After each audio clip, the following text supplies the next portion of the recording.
Hey everybody, Andrew Gorman here from the Pickleball Diaries Podcast, and welcome to the first episode recap of the Kling Rising League taking place in southwestern Ontario. So, for those of you saying, hey Andrew, what is the Kling Rising League? Well, the Kling Rising League is a CNPL talent identification platform. So basically like a minor league to the CNPL. So for hockey nerds, AHL to the CNPL's NHL. So the Kling Rising Cup League is a high-performance, captain-led league designed as an official talent identification platform for the CNPL. The league mirrors the same rules as the CNPL, the structure, officiating rules, and delivers a data system which is on klingcup.com, which on the graphics here I will be showing you how the data looks. Not only can the public access the data, but also CNPL owners will have even a deeper dive analytics to look at to see which players perform. So there's 10 teams in this, and you're wondering, okay, what is the eligibility to play in this? So you have to be a 4.5 or higher duper. Teams are comprised of, at bare minimum, two guys and two girls, or two males and two females. You can have from 4 to 6 players on a team. So 10 teams in the league. There's 6 stops. And same thing as the CNPL. If you have a full roster and you want to sign a new player, you have to drop a player, and that player then becomes a free agent. So, like I said, very similar to the CNPL format. Now, the season schedule, seeing how this is the first episode. So, last weekend was the season opener, which was at the Smash Pickleball London location. Event 2 is going to be at the Pickleplex in Cambridge on May 2nd. Event 3 is at the London Hunt Country Club May 16th. Event 4 is going to be at Court X in Oakville on June 21st. Event 5 is going to be at the Jar Pickleball Club on July 4th. And then Event 6 is at Rio Pickleball in Guelph on July 25th. Playoffs will be August 22nd at the Smash facility in Collingwood. And only the top 6 teams make it out of the 10. So lots of pressure on these teams right off the bat. All right, so with all the quick intros out of the way, let's get into our teams that we have. So we have 10 teams total. We have Apex Paddlers, Body Baggers, Booyah, Dink Dynasty, Double Trouble, Game of Paddles, Guelph Shrimps, Rally Force, Reese's Pickleball Pieces, and Northern Dinks. So all these teams came in on the first weekend, and they all played 6 games total. So obviously not everyone played everyone. But let's go into the results. And same thing, like I said, I'm going to have the results here up on the board for you guys. So we're going to go round by round here and talk about each round and how each team was doing. So round 1 at Body Baggers versus Game of Paddles. So we have men's doubles, women's doubles, and the 2 mix. So same as the CNPL. So you had Jeremy and Antoinette face Josh and Andrew. Josh and Andrew win that 15-8. Then on the women's doubles for the Body Baggers, Meryl and Jill take out Tanya and Hannah 15-13. So super close game there. Mixed one, you had Jeremy and Meryl against Josh and Tanya. Josh and Tanya take that 15-13. And then mixed 2, Antoinette and Jill win 15-12 against Andrew and Han.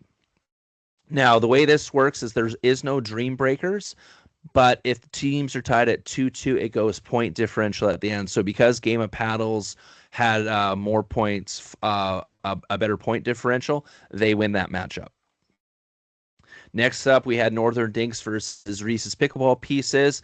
Northern Dinks swept the matchup, winning the first men's doubles with Brandon and Roy beating Denver and Peter 15-9. Then Keely and Emma in the women's doubles won 15-11 versus Reese and Bruna. Mixed one, Brandon and Keely win 15-9 versus Denver and Reese. And then Roy and Emma take out Peter and Bruna 15-9. So straightforward win there with a clean sweep for the Northern Dinks. Then we had Dink Dynasty versus Rally Force. This was another one that came down to a point differential tie break. Dink Dynasty wins the men's doubles, Jacob and Ryan winning 15-14 over Ben and Joshua. Women's doubles, Michelle and Allison losing 14-15 against Ali and Justine.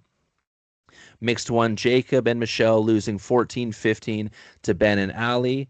And then mixed 2, Ryan and Allison winning 15-10 over Joshua and Justine. So you can see there, all those games were 15-14, 15-14, 15-14. The one that sealed it for Dink Dynasty was the mixed 2 with the 15-10 win for Ryan and Allison, giving them the point differential win.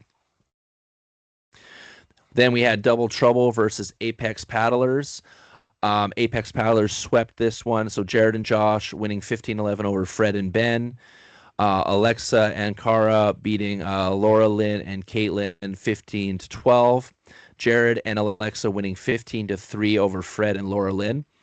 And then Josh and Cara winning 15-5 over Ben and Caitlin. So Apex Paddlers coming out strong in that one. We had Guelph Shrimps versus Booyah. So we had Spencer and Drew losing 11-15 over Jacob and Nicholas.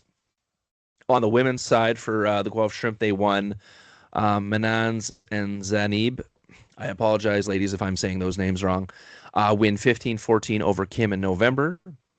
Then Spencer and Manans lose 12-15 over Jacob and Kim. And then Drew and Zanab lose 12-15 to Nicholas and November. So Booyah takes that 3-1. Then we move on to the second round. So now we got Northern Dinks versus Booyah. Both teams won their first round matchup.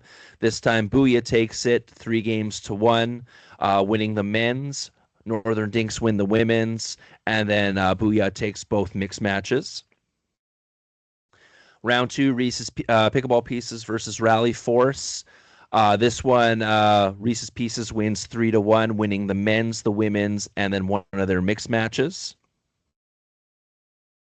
Then we got Guelph Shrimp versus Game of Paddles. So this one was a 3-1 win for Game of Paddles.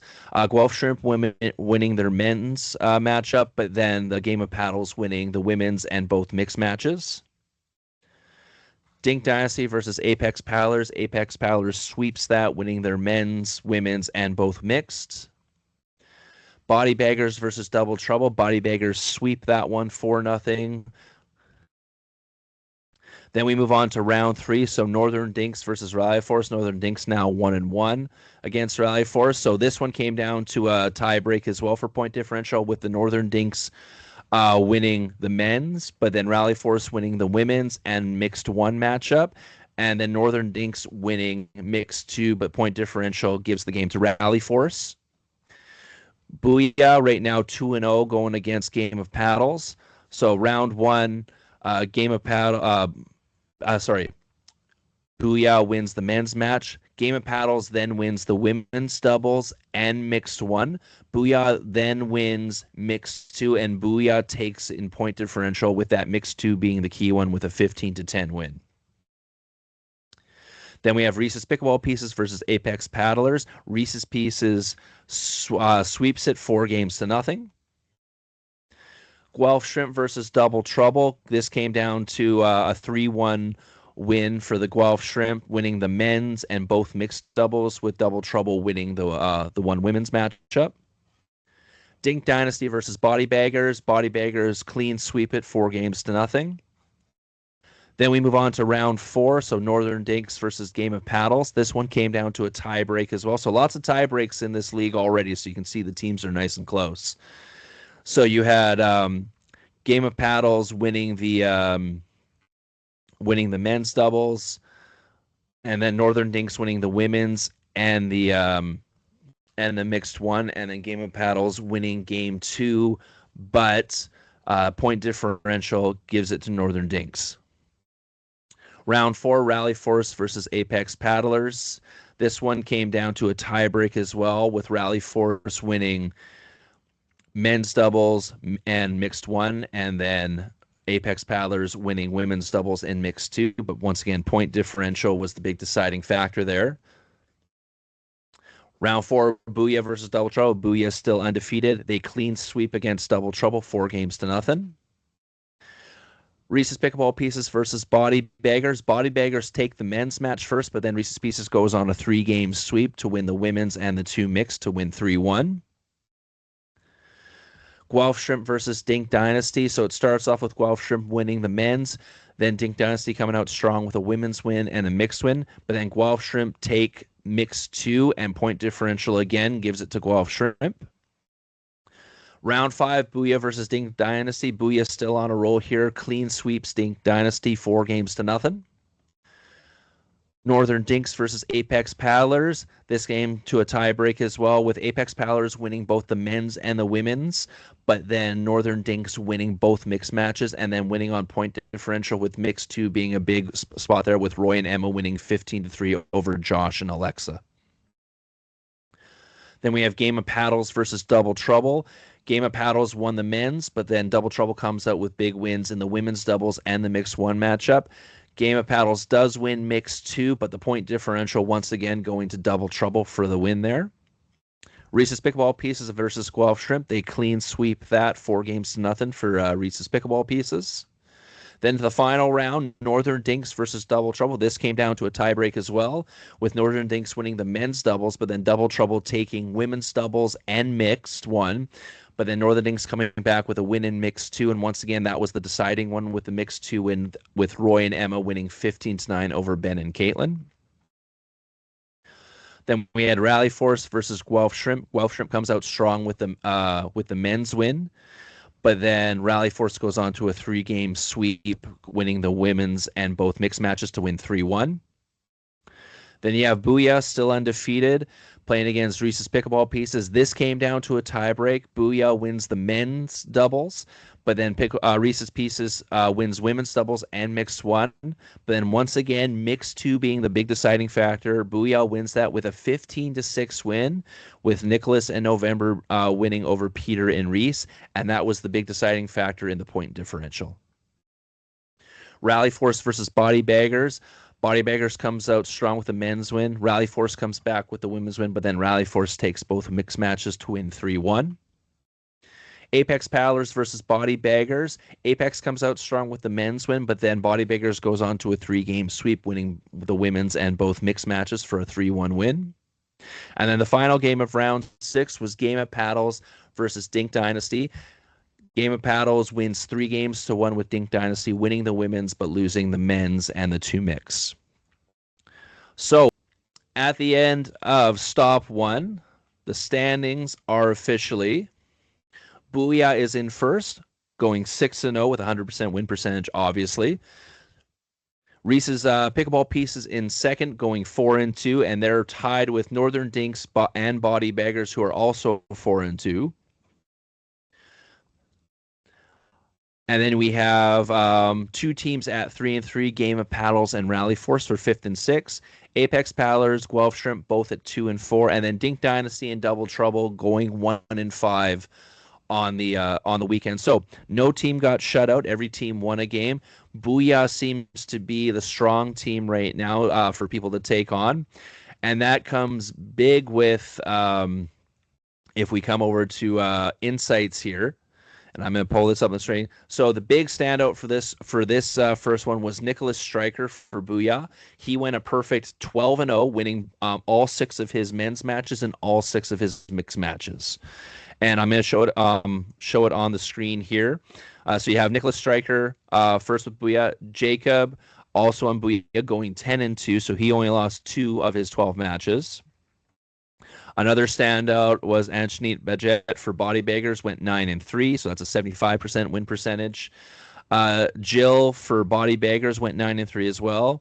Tuan for Guelph Shrimp went 6-2, and Emma for Northern Dinks went 8-4. So those are your 6 kind of standout players for the weekend. This is a really cool feature I like here. So this is the lineup strategy indicator that is on the Clean Cup website. So if you go to cleancup.com and you go to insights on the tournament, you can see this page. So if you look at it here, it has men's doubles, women's doubles, mixed 1 and mixed 2. So for example, if I click on Booyah, who went undefeated, you can see that their men's doubles was 6-0 and mixed 2 was 6-0. Mixed 1 was 4-2, and then their women's doubles was 2-4. So clearly their strong spot is their men's and mixed 2. Obviously, those are the 2 pairings that Nicholas Stryker was on, because obviously he went 6-0, and so then his partner in mixed was November. So November also has a good record with that as well. The neat thing is, if I click all of the teams here, you can see the overlap. of all this, which is really, really cool. So you can see where the strong suits for each team is. So it's fun to kind of come on here and play around. So you can see some teams are kind of even with all teams. Some teams lean more towards women, some leans more towards men. So for example, Rally Force, for example, their women's double was 4-2, and then their mixed one was 5-1. So a strong women's team, but it was their men's double and mixed two that had a tough time. Right. So that's really neat. The other cool feature on this website is the clutch factors, right? So showing it here. So for example, Booyah 2-0 in deciding matches, and like I had spoken on this when we were going over the games. Anytime it came down to that mix two being like a deciding game, they went 2-0 in that. They were 3-5 in close games. Guelph Shrimp 1-0 in deciding matches. Northern Dinks that's with 75%, 3-1 in deciding matches, 4-8 in close games, and you can go through the whole list there.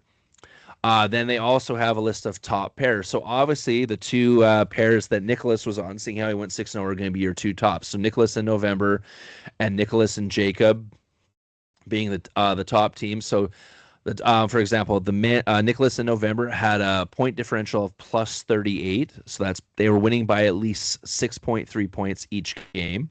And then Nicholas and Jacob were a plus 33, so they were winning by at least 5 points per game. So the nice thing for Booyah with that is if you go down to point differential, a lot of times you're going to have the advantage because at least two of your teams are winning by at least 5 or 6 points. So you're already going to be like a plus 5 or 6. The next highest team was Emma and Roy. They went 4-0, point differential of plus 25. So same thing. Positive almost 6.3 points in a game.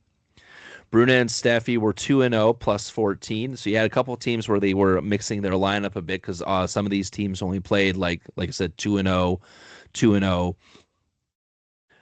and like that. So the next thing I really like on the website here is this is the momentum meter. So this goes round by round how the teams performed. So if we click on Booyah, who went perfect in that, you see they held strong right around 75 to 70%. You throw in Apex Paddlers, they started off strong with a win and then they dipped. So and then if you overlay all the teams in there, you can see which teams started strong and got better, or did some teams start slow and got better as the day went on. A really good one is Reese's Pickleball Paddle. Started with a loss, moved up to a win, and then kind of kept winning from there. So you can see their graph going up there. Upsets on this one right now are kind of tough, seeing how at the time of the game one team could have been 1-0 and another team could have been 0-1. So this was a little bit different. Now this also takes into account duper rating as well. So for example, when Dink Dynasty beat Rally Force, they considered it a 4-spot update or a 4-spot upset. So the upsets thing on this website will be way more effective once we get into at least 2 or 3 stops along the season. So you'll be able to see, okay, did like the 10th place team take out the first place team and stuff like that. And also because of course the dupers are changing throughout the day, throughout the tournaments, right? Because this is a duper league. You're going to see how it goes, right? So this site on the cleancup.com is very, very helpful if you want to see the schedule, if you want to see the results, if you want to see how each team is performing, how each individual player is performing. So this is going to come in really handy for players who are looking to get into the CNPL, because they can go and say, hey, look, I performed in high level matches. I was like a positive, 6+ points every single match I played in, right? So like Nicholas Stryker, because he's like the standout because he went 12-0, like could literally say, look, I went 6-0. I was basically plus like 35 throughout all the games, I was basically averaging winning a game by 6+ points every single match I was in, right? So it's a little bit of bragging rights, but also it puts these players out there for the CNPL to look at if they're looking at bringing up players, say if the team's not performing well and they want to change it up. So that's super, super interesting. So I'm really excited about this league. Unfortunately, we didn't have any footage because of issues that are in, but Lily founder and owner of Kling, and also obviously creator of the Kling Rising League. She's going to be on site at the next one, so she'll get to talk to captain. There'll be a bunch of intro videos on the Kling Instagrams and stuff like that on the website, so you'll get a bunch of like background of each team. So we're super excited about that. Hopefully we can get some interviews, and hopefully I can get Lily on for some recaps and stuff like that. But we'll be able to bring all that to you guys. This is kind of the first recap episode that we're having. So reminder again, Stop 2 is going to be May 2nd at Pickleplex in Cambridge. So if you're in the area and you want to catch some good semi-pro pickleball, this is a really good one to look at. So if we point out, I can pull up the page here, and so you'll actually see the matchups ahead of time. So we're starting with round 7.